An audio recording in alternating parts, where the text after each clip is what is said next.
News Channel 6 proudly presents Salute to Service, honoring the outstanding accomplishments of servicemen and women who go above and beyond the call of duty, both on the battlefield and in our community.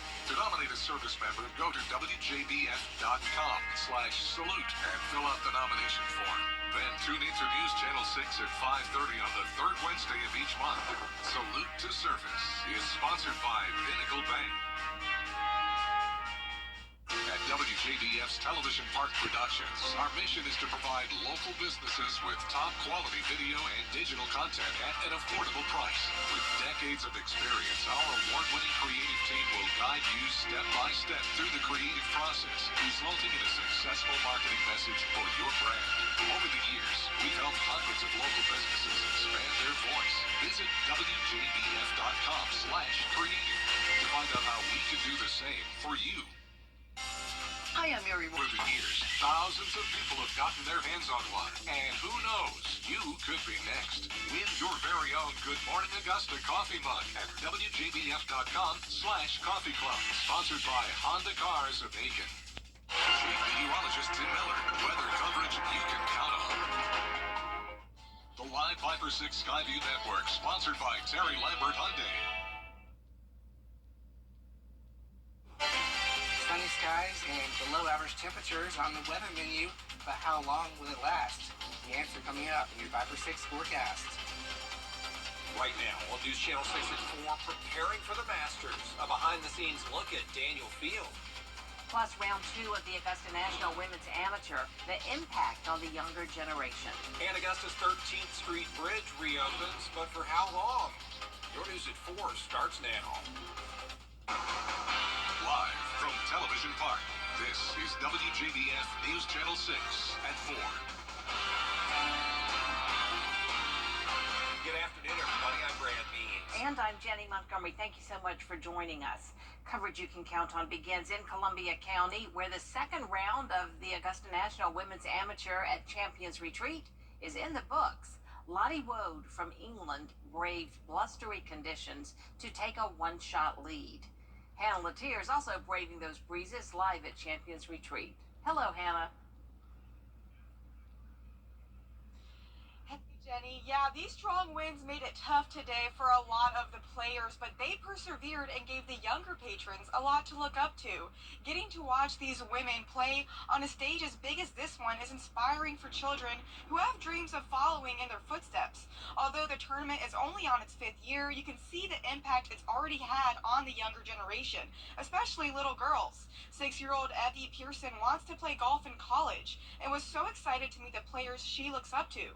And 9-year-old Bobby Jones Black Jr., the great-great-grandson of golf legend and Augusta National founder Bobby Jones, says tournaments like this make him love golf even more. My great-great-grandfather was one of the best of all time, and my dad has a charity about golf in mind, and I wanted to keep the family chain going. What do you want to be when you grow up, Evie? A golfer. And has it been nice seeing these girls golfing and you're like, hey, I can do that too? It's very fun to do. Tomorrow, all of the players will go to Augusta National for a practice round, but only the players who made the cut today will play that final round on Saturday. For now, live in Evans, Hannah Latier, WJBF News Channel 6. We are getting closer with every passing day to this year's Masters tournament. Hundreds of patrons will fly in from all around the world.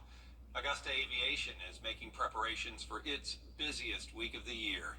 News Channel 6's Graham Lee joining us live now from Daniel Field. And Graham, preparing for the Masters is a tradition that they know very well.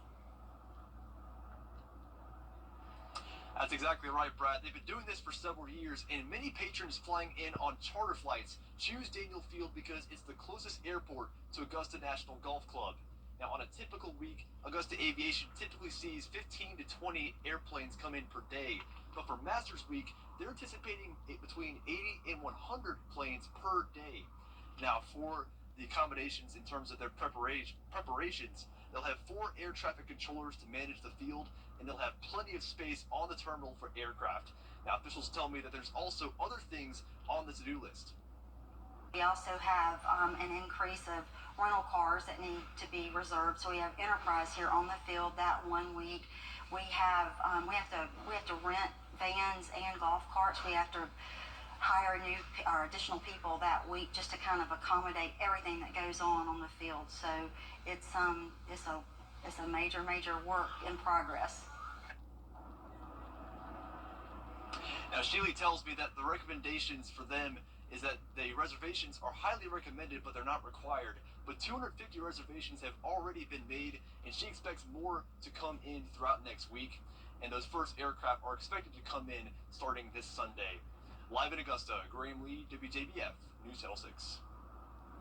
Well, it is time now to take a check of the weather and education. 13th Street is open again downtown after it was closed in August. Isabella Moody now with a look at how it helps local businesses. Drivers and local business owners on the stretch of 13th between Green Street and Walton Way say reopening the road just in time for the Masters is good for business.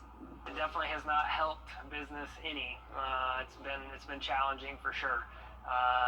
When you go to having a steady flow of traffic going by to all of a sudden no traffic,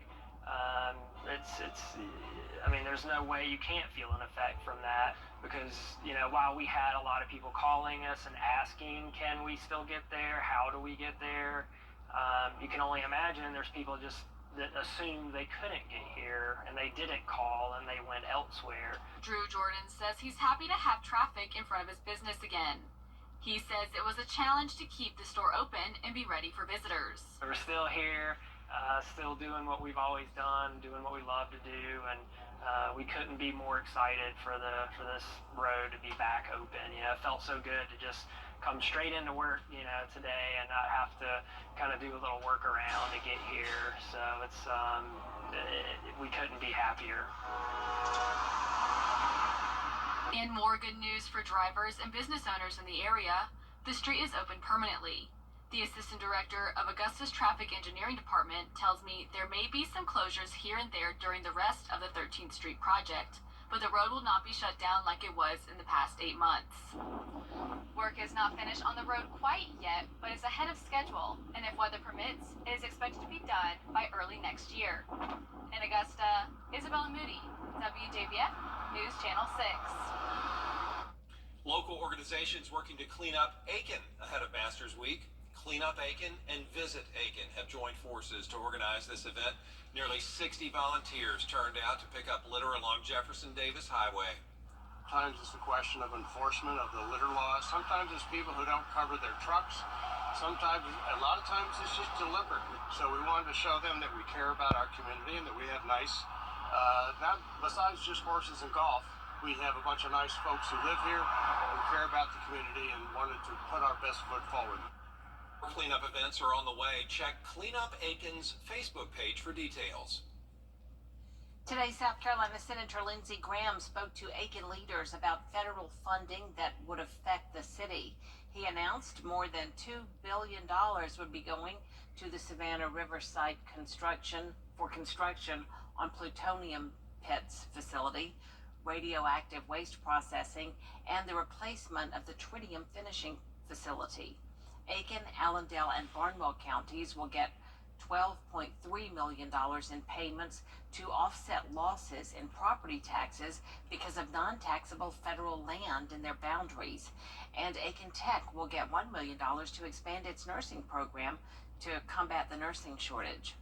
The nursing program at the technical colleges are the feeder system for our hospital system and our doctors. And I think in about 10 years, a large percentage of people who practice nursing will retire, and our teachers will retire. So we're going to have to struggle to get people into these career fields. Senator Graham also announced that Aiken would receive $3 million to improve the Croft Mill sewer basin. A wanted suspect is now behind bars in Aiken County. Charlotte Hayes was wanted in connection to the March 27th murder of Tavares Burley on Old Aiken Road. Hayes turned herself in to deputies Wednesday night. 23-year-old Stephon Dunbar is still wanted in this case. A proclamation and signing ceremony held today at Fort Eisenhower. Augusta Mayor Garnett Johnson and other service members joined the U.S. Army Cyber Center of Excellence to kick off Sexual Assault Awareness Prevention Month. This year's theme is Change Through Unity, Empower, Protect, and Prevent. The Brigadier General says they are shaping a culture of trust between leadership, soldiers, the installation, and the local community. The earthquake with a magnitude of a 7.4 tremor hit the east coast of Taiwan Wednesday morning, injuring more than 800 and leaving at least 9 people dead. The county that was worst hit has many calling it the most powerful earthquake to hit the island in 25 years. Homes and businesses in the earthquake-prone area were being severely damaged, causing people to evacuate. All of a sudden, I just started to feel like a very violent shaking, and it grew more and more intense. So after that, we've had earthquakes before, but it was never this big. First responders and military aid are searching for any other potential victims and bringing them to safety. Some local farmers are going to get federal money to help lower their energy costs, part of a $2 million investment in clean energy for rural parts of the state. Jenkins County is going to get about $900,000 to buy and install a solar array for solar panels. Johnson County will get about $83,000 to replace farmers' diesel motors and put in electric ones. You can discover 250 years of American heritage in house museums, battle sites, and churches that tell the story of a local small town with a really big history. The Washington Wilkes Spring Tour of Homes features 7 privately owned homes, including Chantilly Plantation, Boyd Cottage, and Randolph Mansion. The artist market is filled with beautiful works, including paintings, pottery, photography, and jewelry. The Spring Tour of Homes and Artist Market is coming up this Saturday, April 6th, from 10 a.m. until 4 p.m. Tickets are $30 and you can buy them day of at the tour headquarters. That's at the First Baptist Church. A complimentary shuttle service will be running throughout the day. Coming up, the new report that breaks down the 3 types of cancer cases that are continuing to rise. Why doctors say this has them concerned. Yeah, the sunshine today, that also means the pollen is increasing. Your 5 for 6 forecast is coming up. Just call George C. Kinsley Lawyers at all nights. A new study from the American Cancer Society predicts that over the next 2 decades, there will be 15 million more cancer cases than in 2022. Yeah, but experts say the ability to change that prediction is within our power if we make lifestyle changes now. Here's Alexis Christoforous. Today, sobering statistics from the American Cancer Society. An estimated 20 million new cancer cases were diagnosed in 2022, and 9.7 million people died from the disease worldwide. By the year 2050, the number of cancer cases is predicted to jump to 35 million as the global population grows and ages. We have an aging population. There are going to be more people living longer by 2050 than we had in 2022. The findings show that globally, lung cancer remains the most common and deadly form of cancer in men, followed by prostate and colorectal cancer. For women, breast cancer remains the most common, followed by lung and colorectal cancer.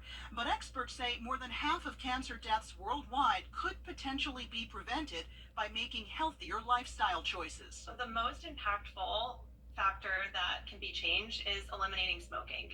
It's estimated that globally, if you were to eliminate smoking, you might be able to prevent 1/4 of all cancer deaths for 2.6 million deaths around the world every year. Another example of preventable disease, cervical cancer, which is the leading cause of cancer among women in roughly 36 low-income countries. What this report found is that globally, there have only been about 15% of eligible girls and women who have actually received the HPV vaccine. Experts say early detection and screening is key when it comes to diagnosing cancer. Doctors stress your best defense against the disease: don't smoke, eat a healthy diet that limits alcohol consumption, and stay active no matter your age. Alexis Christoforous, ABC News, New York.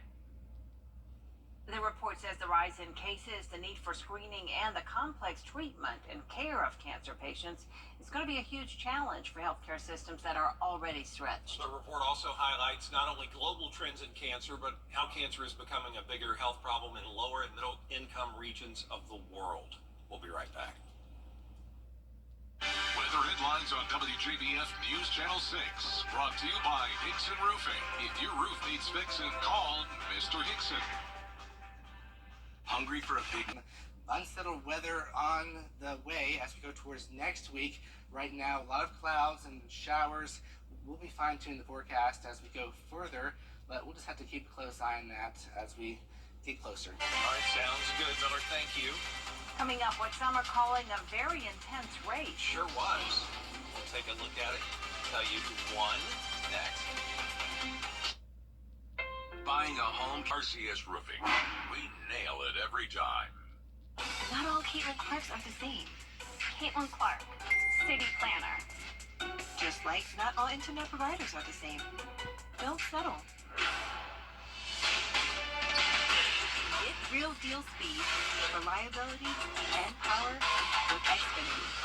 She shoots from here? That's kind of my thing. Get internet for $35 a month and ask how you can save 40% over T-Mobile in your first year. Bigger is better. I'm Greg Hodges from Stall. Let's face it, news is complicated. That's why WJBF.com makes it easy. Get clear, accurate stories that don't waste your time. Plus, get the latest video in one click with WJBF Plus. Get it all at WJBF.com. Now to what some are calling the best baby race. It happened. Oh, I'm so sorry. Yeah, no, it did. It was in Savannah, I right? wanted to know. No, yes. yes. It happened on the infield of a Savannah Bananas game. Things started off slowly with no one moving at first. But then look, one baby takes off toward the finish line, stopping just short, giving the chance for another baby to come from behind and win. The Savannah Bananas say it's the comeback of the century. Child was just being polite. So cute. Also, when you shoot video, do landscape mode, folks. Yes. That's when you turn your phone the other way. Horizontally. So we don't have to put what we call pillars on either side of it, and it looks kind of janky like that. Landscape mode. But great baby race. And we have to say that now because we don't have home buttons anymore. We used to always say home button to the right. Home button to the right. Yep. You're right. Good call. Good call. There is more coverage you can count on coming up at 4:30. And including why the future of the hemp industry could go up in smoke. Stay with us.